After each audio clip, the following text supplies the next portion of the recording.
Students, आज हम पढ़ेंगे 7th क्लास का जो पेपर है थर्ड टर्म का, तो उसका सॉल्यूशन करेंगे 7th क्लास इंग्लिश मीडियम। चलिए स्टार्ट करते हैं। फर्स्ट क्वेश्चन में करना है हमको correct form of the verb bracket के अंदर फिल करनी है। देखिए इसके आगे क्या लिखा हुआ है, इसका टेंस का नाम लिखा हुआ है, उसके अकॉर्डिंग इसमें वर्ब फिल करने हैं। They dash join me for lunch today, तो यहाँ पर लिखा हुआ है प्रेजेंट कंटिन्यूस। कंटिन्यूस जब भी आ जाए तो मतलब मेन वर्ब में आईएनजी तो लगाना फिक्स है। तो जॉइन का तो हो जाएगा जॉइनिंग, और प्रेजेंट कंटिन्यूस है तो इज एम आर में से हेल्पिंग लगानी है आपको। सिंगुलर के लिए जाती है आई के साथ है और दे के साथ आती है आर, तो यहाँ पे क्या आएगा आर जॉइनिंग, ठीक है। Next she dash teach swimming, तो वह स्विमिंग करती है। प्रेजेंट सिंपल वो होता है जिसके अंदर हेल्पिंग वर्ब डू डज आती है नेगेटिव इंटरोगेटिव में, और अफर्मेटिव है तो ऐसे ये आता है वर्ब में बस। तो यहाँ पर ये सिंपल है, अफर्मेटिव है, प्रेजेंट सिंपल है, हेल्पिंग वर्ब नहीं है, केवल इसमें एस एस लगेगा। तो टीच में ई एस लगेगा, एस नहीं लगेगा, T H TEACHES teaches, she teaches swimming, वह स्विमिंग सिखाती है। नेक्स्ट है some children dash talk in the class, कुछ बच्चे क्या करते हैं, बातें करते हैं इन द क्लास में। तो पास्ट कंटिन्यूस, पास्ट मतलब बीता हुआ टाइम, और पास्ट कंटिन्यूस मतलब मेन वर्ब में तो आईएनजी आएगी, और पास्ट मतलब वॉज वर, पास्ट कंटिन्यूस में हेल्पिंग वर्ब आती है वॉज वर। तो सम चिल्ड्रन प्लूरल इसलिए क्या आएगी वर, और सिंगुलर होता तो क्या आती वॉज, WER वर, और टॉकिंग TALKING वर टॉकिंग, ये इसका आंसर होगा। Next the players dash play well, पर पास्ट परफेक्ट जहाँ भी परफेक्ट आ जाए इसका मतलब वर्ब की थर्ड फॉर्म आनी है परफेक्ट आते ही। तो प्ले का तो प्लेड होगा ही, और पास्ट परफेक्ट में हेल्पिंग वर्ब आती है हेड, सिंगुलर हो या प्लूरल हो सबके साथ क्या आती है हेड, तो आएगा हेड और प्लेड PLAYED, हेड प्लेड, ये इसका राइट आंसर है। अगला देखिए चेंज इनटू नेगेटिव में चेंज करना है। He goes to office daily, वह डेली ऑफिस जाता है। डेली क्या दिखा रहा है रेगुलर एक्शन, तो मतलब और आपको वर्ब में SAS में दिख रहा है, SAS केवल प्रेजेंट सिंपल में ही होता है।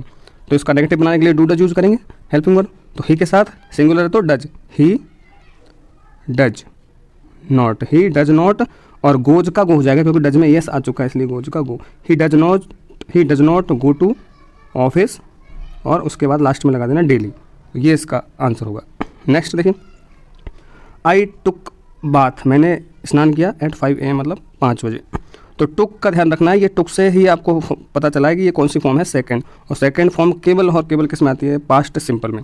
तो पास्ट सिंपल है, नेगेटिव बनाएंगे पास्ट सिंपल का तो हेल्पिंग वर्ब आ जाएगी डिड, तो इसका बन जाएगा आई डिड नॉट या डिडंट, फिर आएगी टेक, टुक नहीं आएगा, फिर आएगा टेक, फिर ये फर्स्ट बन जाएगी। क्यों? क्योंकि डिड खुद ही सेकंड है डू की, डू डिड, इसलिए डू का डिड मतलब नेगेटिव में डिड आ गई, ऑलरेडी सेकंड फॉर्म आ गई, इसलिए वर्ब की फर्स्ट हो जाएगी टेक बोथ एट 5 AM, ये इसका राइट आंसर है, take bath at 5 AM। Question number 3 देखते हैं। You have been waiting for an hour, ये बहुत सिंपल है। यू हैव बीन वेटिंग, तुम इंतजार कर रहे थे फॉर एन आवर, 1 घंटे से। तो you have been, has been, had been, ऐसे कुछ भी, I will have, shall have, will be, shall be, तो नेगेटिव बनाते समय इनके बीच में नॉट लगा देते हैं। यू हैव नॉट बीन, इन हैव और नॉट बीन, ये हैव और बीन के बीच में क्या लगा देना नॉट, और बाकी सेम एज इट इज रहेगा, ये इसका आंसर है। नेक्स्ट देखिए वी स्पीक्स इंग्लिश वेल, हम बहुत अच्छी इंग्लिश बोलते हैं। तो स्पीक्स ये एस नहीं है, ये नहीं आना चाहिए, ये गलती से आ गया इसमें, ये टाइपिंग मिस्टेक है। तो वी स्पीक इंग्लिश वेल, देखिए फर्स्ट फॉर्म केवल प्रेजेंट सिंपल में ही आती है, और सेकंड फॉर्म पास्ट सिंपल में आती है। तो प्रेजेंट सिंपल है तो इसका नेगेटिव बनाएंगे तो हेल्पिंग वर्ब डू डज आ जाएगी, तो वी प्लूरल है इसके लिए क्या आएगी डू, तो वी डू नॉट मतलब या फिर डोंट, वी डोंट, फिर आएगी स्पीक की फर्स्ट फॉर्म ही आएगी, we don't speak English well, हम बहुत अच्छी इंग्लिश बोलते हैं। नेक्स्ट देखिए question, fill in the blank with correct word in the bracket, correct word fill करना है, मतलब ये सब्जेक्ट वर्ब एग्रीमेंट, सब्जेक्ट के अकॉर्डिंग आपको वर्ब फिल करनी है। बहुत अच्छे क्वेश्चन है इसके अंदर। फर्स्ट देखिए there dash a number of details that have been deleted, यहाँ पर पहचान ये देखनी है आपको कि देयर के बाद जो हेड सब्जेक्ट है उसके अकॉर्डिंग इसमें क्या होता है, देयर से जो भी सेंटेंस स्टार्ट होते हैं उसके बाद आने वाला जो सब्जेक्ट है उसके अकॉर्डिंग वर्ब आती है। अब यहाँ पे देखिए अ नंबर ऑफ, लेकिन अ नंबर ऑफ का एक स्पेशल रूल है, जैसे अ number of, many of, a variety of, कुछ वर्ड ऐसे हैं जिनके साथ हमेशा नाउन भी प्लूरल आता है और वर्ब भी प्लूरल आती है। तो अ नंबर ऑफ के साथ कौन सी फॉर्म आएगी आर, ठीक है। यहाँ पर ये ए वर्ड को देख के सिंगुलर मत कर देना, यहाँ पर आएगी are. Next there dash many plates, यहाँ पर मैनी प्लेट्स सिंगल है, मैनी प्लेट्स कई सारी प्लेट है, तो यहाँ भी वर्ड कौन सा आएगा verb are plural, a number of और आ वैरायटी ऑफ वगैरह इनमें तो आती है वर्ब की प्लूरल फॉर्म, लेकिन स्पेशल इसके लिए क्या याद रखना है कि द नंबर ऑफ आ जाए कहीं, द नंबर ऑफ या फिर द वैरायटी ऑफ, इन दोनों के लिए नाउन तो प्लूरल रहेगा, लेकिन इन दोनों के लिए वर्ब कौन सी आती है, सिंगुलर, अगर द नंबर ऑफ होता है यहाँ पर या फिर द वैरायटी ऑफ होता। आ नंबर ऑफ के लिए आएगी plural verb. There are many players left almost.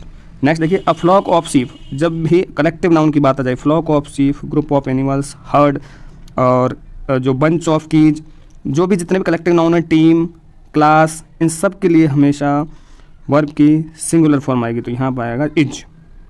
A group of sheep is in the meadow. Next question number 4, the scent of roses. देखिए रोजेज तो प्लूरल है, लेकिन सेंट ऑफ रोजेज मतलब गुलाबों की खुशबू, dash the air in the morning, सुबह से हवा में भर गई। तो ये जो गुलाब तो हम रोज है उनको काउंट कर सकते हैं, लेकिन खुशबू को काउंट नहीं कर सकते। तो अनकाउंटेबल नाउन के लिए भी we will always take singular form of the word. Singular कौन सी होती है जिसमें ऐसे आता है, तो फिल्स, तो इसका राइट आंसर है फिल्स। मतलब ये क्योंकि खुशबू हम सेंट को काउंट नहीं कर सकते, इसलिए आएगा फिल्स। नेक्स्ट देखिए, write the idiomatic express meaning of the following word. जो इडियम्स दे रखे हैं उनकी मीनिंग लिखनी है। तो किथ एंड किन, किथ एंड किन मतलब होता है क्लोज रिलेटिव, है ना।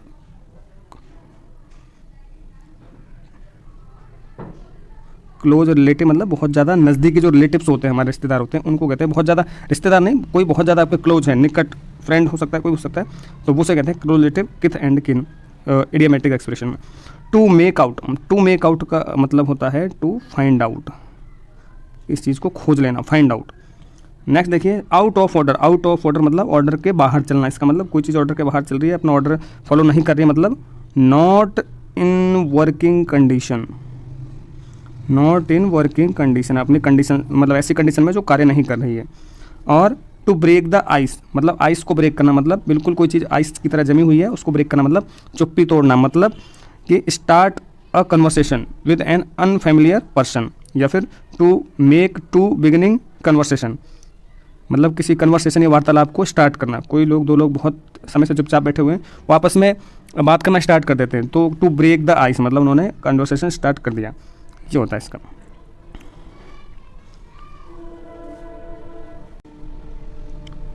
टू बिगिनिंग, BEGINNING, ये यहाँ पर डबल एन लगाना है बिगिनिंग में, टू बिगिनिंग कन्वर्सेशन या फिर टू बिगिनिंग कन्वर्सेशन। नेक्स्ट देखिए, इस ये बुक्स वगैरह के हैं, जो बुक्स चलती है 7th क्लास में, उसके क्वेश्चन हैं। और अगला देखते हैं, अगला इंपॉर्टेंट है, fill in the blank with suitable word. तो इसके अंदर आएगा जाइंट, जाइंट की स्पेलिंग है GIANT, इसको JAINT नहीं लिखना है, GIANT। Kalpana Chawla was born in the town of Karnal, Karnal of Haryana, Haryana के करनाल में कल्पना चावला का जन्म हुआ था।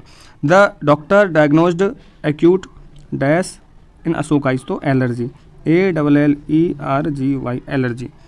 और 4th वाला, dash is the township of chemical factory near by, तो यहाँ पर आएगा सावन कॉलोनी, SAWAN, ये चैप्टर के हैं, Sawan colony is the township of chemical factory near by. Question number 7 में एप्लीकेशन लिखनी है फ्रीशिप पे या फिर सिस्टर मैरिज पे, और पैराग्राफ लिखना है, और हेडमास्टर या फिर science in everyday life, science in daily life में हमारे साइंस के क्या रोल हैं, उसका पैराग्राफ 100 वर्ड लगभग। और एक स्टोरी लिखनी है एलिफेंट एंड टेलर या फिर ग्रीडी डॉग पे, तो आप इनको ज़रूर देख लें और सही कर लें। ये पैराग्राफ है साइंस इन डेली लाइफ पर, आप देख सकते हैं, पढ़ सकते हैं, पूरा पैराग्राफ है, सही तरीके से लिखा हुआ है, कोई एक आध मिस्टेक हो सकती है, बाकी ये सही ढंग से लिखा हुआ है। ये एप्लीकेशन है फ्रीशिप पे, फ्रीशिप के लिए एप्लीकेशन है, इसको आप देख सकते हैं। और ये एलिफेंट एंड टेलर, इस पे स्टोरी है, इसको आप पॉज करके आराम से चेक कर सकते हैं, देख सकते हैं, ठीक है। Thank you very much, have a nice day.